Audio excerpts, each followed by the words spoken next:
வணக்கம் ஹலோ. டிவிக்கோட மகளிர் செயல் திட்டங்கள் குறித்து நிறைய விஷயங்கள் விவாதிக்க இருக்கிறோம். வணக்கம் தோழர். வணக்கம் தோழர், நேற்று சர்வதேச பெண்கள் தினத்தை ஒட்டி டிவிக்கோட தலைவர் விஜய் அவர்கள் நிறைய செயல் திட்டங்களை அறிவிச்சிருந்தாரு.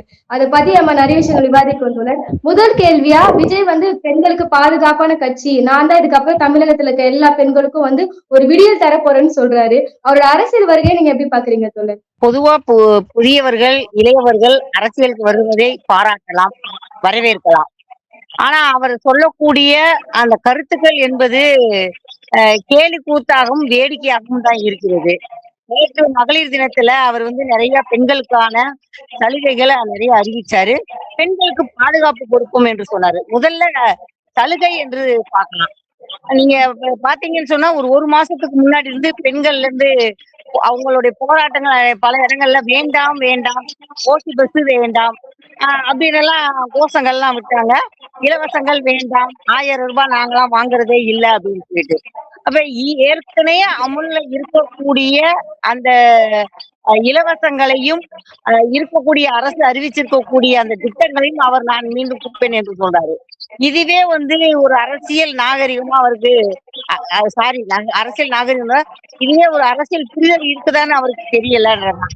அப்ப ஏற்கனவே இருக்கக்கூடிய திட்டங்கள்ல கூடுதலாக இப்ப என்ன சொல்றாருன்னா, 2500 ரூபாய் நான் கொடுப்பேன், தமிழ்நாடு முழுவதும் எந்த பஸ்ல வேணாலும் ஃப்ரீயா போகலாம். அப்ப எது சாத்தியம் அப்படி என்பதே ஒரு அரசியல்வாதிக்கு தெரியணும். திட்டம் பத்தி பார்த்தா ஒரு நல்ல திட்டங்கள் தானே. ஏன்னா பெண்கள் பேருந்துல இலவசம் அவங்க வெளியே வரணும்னு சொல்லிட்டு திட்டங்களை அறிவிச்சுட்டாங்க. குறிப்பிட்ட பேருந்து மட்டும் ஏன், நான் எல்லா பேருந்திலும் ஏசி பேருந்துல கூட நான் மகளிர்களை கட்டணம் இல்லாம கூட்டிட்டு போறேன்னு சொல்றாரு. இது ஒரு நல்ல விஷயமா ஏன் தொடர்ந்து பார்க்க கூடாது?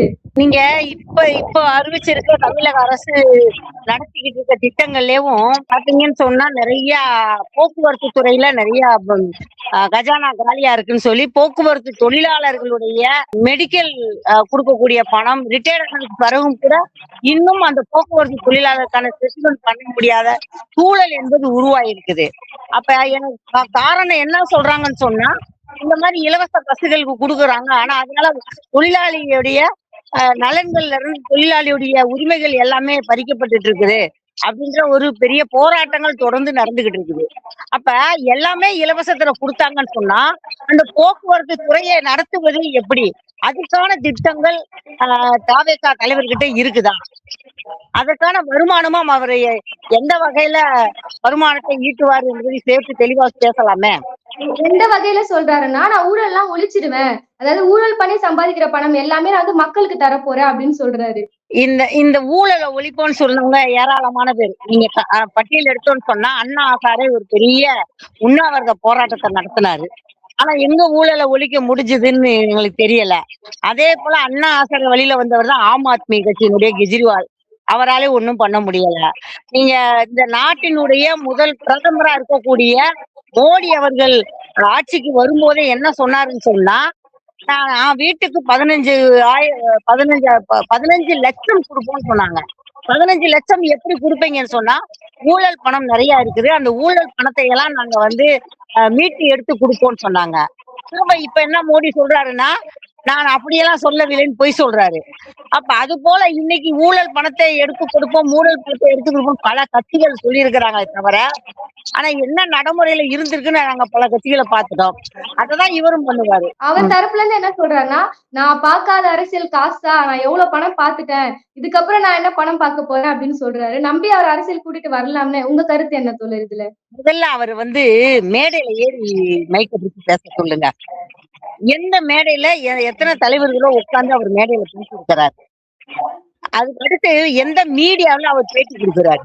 அவர் பார்க்காத அரசியலா, அவர் பார்க்காத பணமெல்லாம் இருக்கட்டும், மீடியாவுல எந்த மீடியாவுல இதையெல்லாம் அவர் பகிரங்கமாக பேச அவர் தயாரா இருக்காரா? அவருக்கு என்று ஒரு காரு, அதுக்கு பின்னாடி வரக்கூடிய அப்பாவி மக்கள், அவர் போற இடங்கள் எல்லாம் ஏதாவது ஒரு விபத்து, உயிரிழப்பு ஏராளமா நடந்துகிட்டு இருக்குது. அதை பத்தி கூட அவர் எந்த மேடையிலும் எந்த மீடியாலையும் பேசாதவர். இவர் எந்த அரசியலை பார்த்திருப்பாரு? என்ன பணம் வச்சுட்டு இவர் பேசுவாரு? எதை நம்பி இவர் சொல்றத என் மக்கள் கேட்க முடியும்? மாற்று அரசியல் ஒண்ணு வேண்டும்னா ஒரு வாட்டி அவருக்கு வாய்ப்பு கொடுத்து பார்க்கலாமேன்னு சொல்றாங்க. முதலமைச்சர் ஆயிடுவாரா? எந்த அளவுக்கு வாய்ப்பு இருக்கு தோழர்? ஏன்னா அவரோட அரசியல் திட்டங்கள் எப்படி இருந்துச்சுன்னா பெரும்பாலும் மகளிரை வந்து ரொம்ப கவர வகையில இருந்துச்சு. சோ அரசியல் புரிதல் இல்லாத பல பெண்கள் இதெல்லாம் கேட்டுட்டு ஓட்டு போட்டுருவாங்களா? அதை நீங்க எப்படி பாக்குறீங்க? அதுக்கு வாய்ப்பு இல்ல. நீங்க வெறும் மீடியால வரக்கூடிய இந்த பெண்கள் பேசக்கூடிய கருத்துக்களை மட்டும் பேசுனாங்கன்னு சொன்னா அது ஒரு 10% பெண்கள் வேணா பேசுவாங்க. நீங்க இன்னைக்கு இந்த 1000 ரூபாய் பணம் என்பதும் சமீபத்துல கொடுத்துருக்கக்கூடிய 5000 ரூபாய் பணம் என்பதும் பல குடும்பங்களை பல பெண்களை வந்து பாதுகாத்து இருக்குது அப்படின்றதா நம்ம நிறைய விஷயங்கள். இலவச பேருந்தும் இன்னைக்கு வேலைக்கு போகக்கூடிய பெண்களுக்கு ஒரு பெரிய பாரத்தை குறைச்சிருக்கு. அந்த நடைமுறையில அவர்கள் இந்த பலன்களை அனுபவிச்சுட்டு இருக்காங்க. அப்ப இவர் வந்து சொல்லக்கூடியதை வந்து அவர் மேல இருக்கக்கூடிய ஒரு நடிகரா பாக்குறத விட்டுட்டு நடிகரை வந்திருக்கிறார், அவர் தலைவரா அந்த பெண்கள் பாக்குறாங்க. அது பெண்களோட பார்வை, நம்ம அதை ஒண்ணு சொல்ல முடியாது. ஆனா இந்த இவங்களை வச்சுக்கிட்டு இவர் வந்து நான் ஆட்சிக்கு வந்துருவாருன்னா மாற்று அரசியல் வருவதில்லை எந்த ஒரு நம்மளுக்கு ஒரு இது கிடையாது, மாற்று கருத்து கிடையாது. ஆனா மாற்று அரசியல்னா அவர் சொல்லக்கூடிய மாற்று கருத்துக்கள், அந்த மாற்று திட்டங்கள் எதுவுமே நம்பகத்தன்மையாக இருந்து பேசவே இல்லை. அவர் வந்து முன்னுக்கு பின் முரணாக தான் பேசிட்டு இருக்காரு. இப்படிப்பட்டவர் வந்து ஒரு மாற்று அரசியல் அவரால் கண்டிப்பாக தமிழ்நாட்டுல கொண்டு வர முடியாது. அத வந்து மக்களும் ஏத்துக்க மாட்டாங்க. நீங்க ஒரு கொஞ்சம் பெண்கள் கொஞ்சம் இளைஞர்களை வச்சுக்கிட்டு அவங்கள பேசுறத மீடியால போடுறத வச்சுக்கிட்டு ஒரு கருத்துக்கு வர முடியாது. பொதுவா இன்னைக்கு வந்து தனிச்சு நின்று எந்த கட்சியுமே ஆட்சிக்கு வர முடியாது. அப்படி இருக்கையில கூட்டணி அமைச்சாதான் இன்னைக்கு இருக்கக்கூடிய சூழல்ல வந்து வர முடியும். அதுல இவருடைய வைக்கக்கூடிய மாற்று திட்டங்கள் எதுவுமே ஏற்கக்கூடியதாக இல்ல, முன்னுக்கு பின் முரணாக இருக்கிறதுன்னு தான் மக்கள் பார்வையாக இருக்குது. இந்த 3 முக்கிய திட்டங்கள் குறித்து என்ன நினைக்கிறீங்கன்னா, தாய்மாமன் சீர்திட்டம், அண்ணன் சீர்திட்டம் சொல்லிட்டு பிறக்கிற எல்லா குழந்தைகளுக்கும் வந்து தங்க மோதிரம் கொடுப்பேன் மாதிரி அந்த மாதிரி நிறைய திட்டங்கள்லாம் சொல்லியிருக்காரு.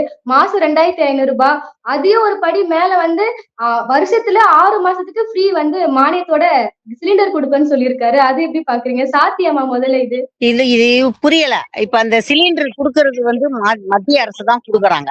இப்பவே பாத்தீங்கன்னா 2 நாளைக்கு முன்னாடி முந்தானேத்து சிலிண்டர் விலை 60 ரூபாய் ஏறிடுச்சு. அப்ப அந்த சிலிண்டர் விலை ஏறினதை கூட இவரால கட்டுப்படுத்த முடியாது. அப்படி இருக்கையில வருஷத்துக்கு 6 சிலிண்டர் அவர் கொடுப்பாருன்னு சொன்னா அந்த 6 சிலிண்டருக்கான பணத்தை இவர் எங்க கொடுப்பாரு? மத்திய அரசு கொடுத்து வாங்குவாரா? இன்னைக்கே பல பல விஷயங்கள் வந்து நமக்கு வந்து வெளியில தெரியாம இருக்கு. இன்னைக்கு போடக்கூடிய ரேஷன்ல மத்திய அரசினுடைய மானியம் என்பது மிக குறைவு.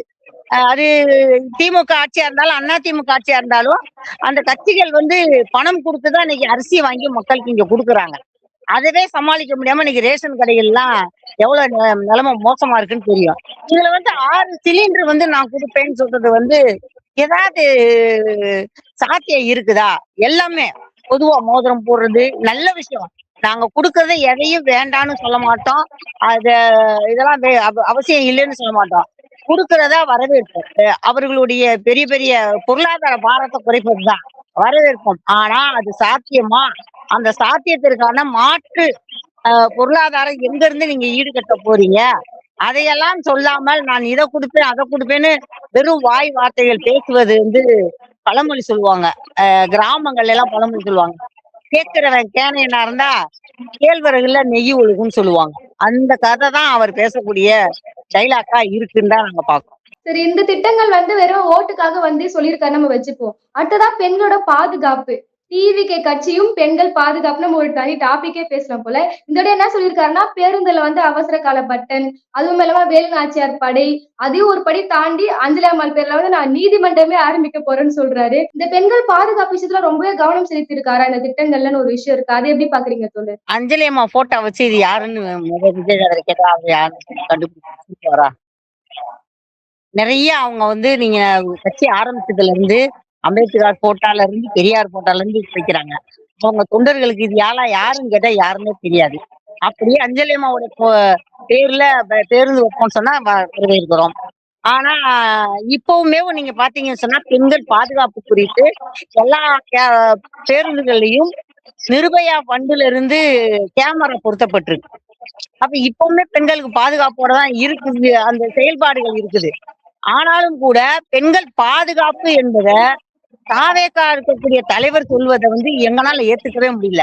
சோசியல் மீடியால மீடியால இருக்கக்கூடிய பெண்கள் விமர்சனம் செய்தாலோ, சாதாரண மக்கள் எதுவும் விமர்சனம் செய்தாலோ, அது ஆணோ பெண்ணோ அவங்க எல்லாரையும் ரொம்ப நாகரிகமற்ற வார்த்தைகள்ல பேசுவது, அதே மாதிரி அந்த பெண்களை மார்பிங் பண்ணி போடுவது என்பது தாவேக்கா தொண்டர்கள் செய்யறாங்க. அப்ப தாவேக்கா தொண்டர்கள் அது மாதிரி நிறைய போடும்போது, இப்ப சாதாரணமா பெண்கள் சோசியல் மீடியாக்குள்ள போவதற்கே பயப்படுறாங்க. எதாவது பதிவு போட்டா இப்படி தவறா நம்மள பேசுவாங்களோன்ற ஒரு அச்சத்தை உருவாக்கக்கூடிய தாவேக்கா தலைவர் பெண்களுக்கு எப்படி பாதுகாப்பு கொடுப்பார்? இவரு இப்படி அவர்களுடைய தொண்டர்கள் தான் பேசுறாங்க, அவர் இல்லைன்னு சொன்னா அவருக்கு ஒரு தலைவருடைய பேச்சை கேட்காம கட்டுப்படுறத தொண்டர்களா இருக்கிறவங்க, அவர்களை வைத்து இவர் எப்படி அரசியல் கட்சி நடத்துவார் என்றுதான் எங்களுடைய கேள்வி. தொடர் அடுத்ததா பெண்கள் பாதுகாப்பு குறித்து விஜய் நீங்க பேசியிருந்தீங்க. சமீபத்துல அவரோட அரசியல பின்னடைவு அடைஞ்சிருக்குன்னே சொல்லலாம். விஜய், த்ரிஷா அவங்களோட மனைவியோட விவாகரத்துக்கு அப்புறம் அதை எப்படி தொடர் பாக்குறீங்க நீங்க? ஏன்னா மனைவிக்கே ஒரு நீதி வாங்கி அவரால் தர முடியல. தமிழக பெண்களை எப்படி பாதுகாக்க போறாருன்னு சொல்லி ஒரு விஷயம் இருக்கு. அந்த விவாகரத்து விஷயத்த நீங்க எப்படி பாக்குறீங்க? இல்ல, அது அவங்களுடைய குடும்பத்தில் தனிப்பட்ட பிரச்சனை. அது த்ரிஷா பிரச்சனையாக இருந்தாலும் சரி, சங்கீதா வந்தாலும் அது நம்ம அதுல தலையிடக்கூடாது, தனிப்பட்ட பிரச்சனை. அதுல இது இல்ல. ஆனா எங்களுடைய வருத்தம் என்னன்னு சொன்னா, ஒரு கூட்டத்துல, அதுவும் பெண்கள் மகளிர் தின கூட்டத்துல அவர் பேசுறாரு, நீங்கெல்லாம் சமீபத்துல ஒரு விஷயத்துல ஹார்ட் ஆயிருக்கீங்க, ஆனா ஹார்ட் ஆகாதீங்க அப்படின்னு சொல்லிட்டு, நீங்க ஹார்ட் ஆனா நான் ஹார்ட் ஆன மாதிரி இதெல்லாம் ஒர்த்தே இல்ல அப்படின்னு அந்த வார்த்தை பாத்தீங்களா? ஒரு 20 வருஷம் 25 வருஷம் ஒரு பெண்ணோட குடும்பம் நடத்தி வாழ்க்கை நடத்திட்டு அந்த பெண்ணை அவங்க டைவர்ஸ் கொடுத்திருக்காங்கன்னா அதை எதிர்கொள்றதை விட்டுட்டு இதெல்லாம் ஒருத்தே இல்லைன்னு ஒரு பெண்ணை பேசுவது ஒரு அரசியல் கட்சிக்கு நாகரிகமற்ற பேசாது.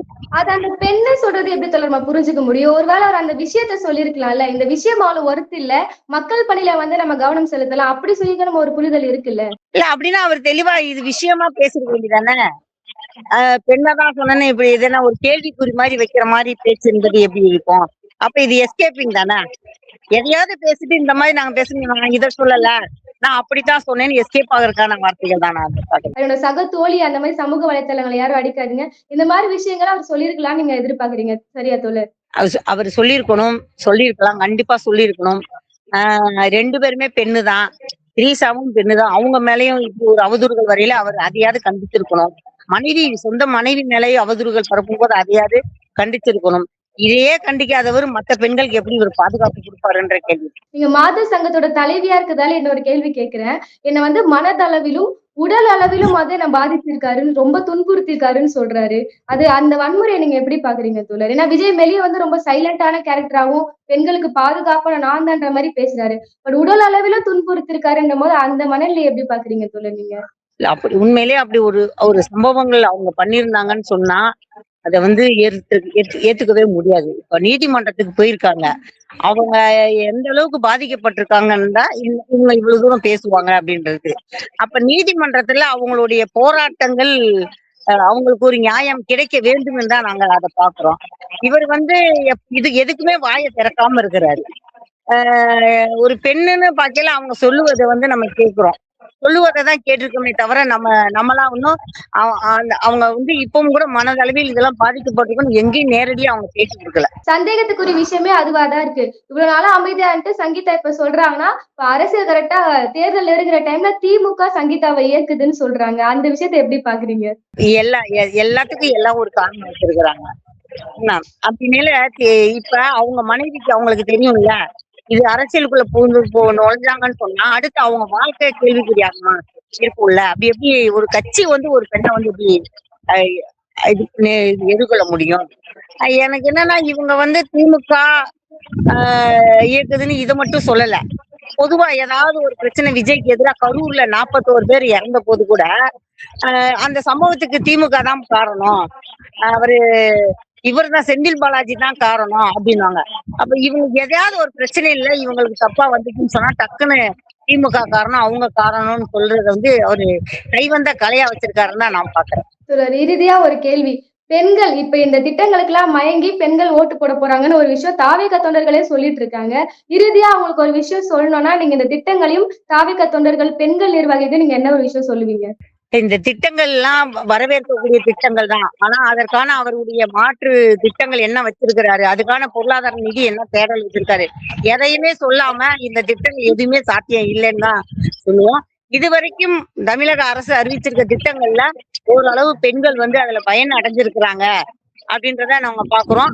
அதே நேரத்துல இன்னைக்கு தமிழக அரசு ஏதாவது ஒரு பிரச்சனைகள் வரும்போது தமிழக அரசுக்கு எதிரான போராட்டங்களையும் கூட மாதர் சங்கம் நிறைய நாங்க நடத்தியிருக்கிறோம் அப்படின்றதா நான் இதுல சொல்ல வேண்டியது. இந்த திட்டங்களுக்கும் அவர் அறிவிக்கிறதுக்கும் தாவேகாவினுடைய தொண்டர்களுடைய செயல்பாடும் கண்டிப்பா தாவேகாவை வெற்றி பெறைய செய்யாது அப்படின்றதா நான் இதுல சொல்லுவேன். ஓகே தோழர், பல்வேறு கேள்விகளுக்கு உங்க நேரங்களை ஒதுக்கி தெளிவான பதில்களை கொடுத்திருந்தீங்க. அடுத்த நேர்காணல சந்திக்கலாம். ரொம்ப நன்றி தோழர். நன்றி.